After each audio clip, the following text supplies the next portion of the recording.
हमारे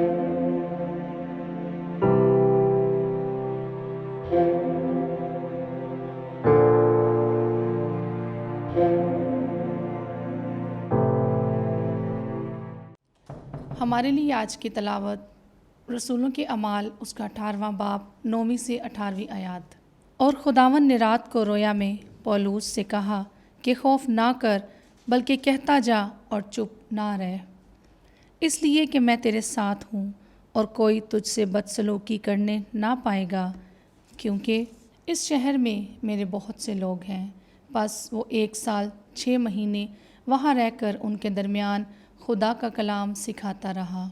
मगर जब जलियून अकाया का वाली बना तो यहूदी एका करके पौलुस पर चढ़ आए और उसे अदालत में ले गए और कहा, ये शख्स लोगों को बहकाता है कि बतरीक खिलाफ शरीयत खुदा की प्रस्तिश करें। और जब पौलुस ने बोलना चाहा तो जलियून ने यहूदियों से कहा, ए यहूदो, अगर इस अमर में कुछ जुल्म या बड़ी शरारत होती तो वाजिब था कि मैं सब्र करके तुम्हारी सुनता, लेकिन अगर ये सवाल लफ्ज़ों और नामों और ख़ास तुम्हारी शरीयत के मुतल्लिक है तो तुम ही जानो, मैं ऐसी बातों का मुंसिफ बनना नहीं चाहता।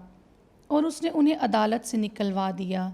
तब सब ने इबादत खाना के सरदार सोंतीनस को पकड़कर अदालत के सामने ही मारा, मगर जलियून ने उनकी कुछ परवाह ना की।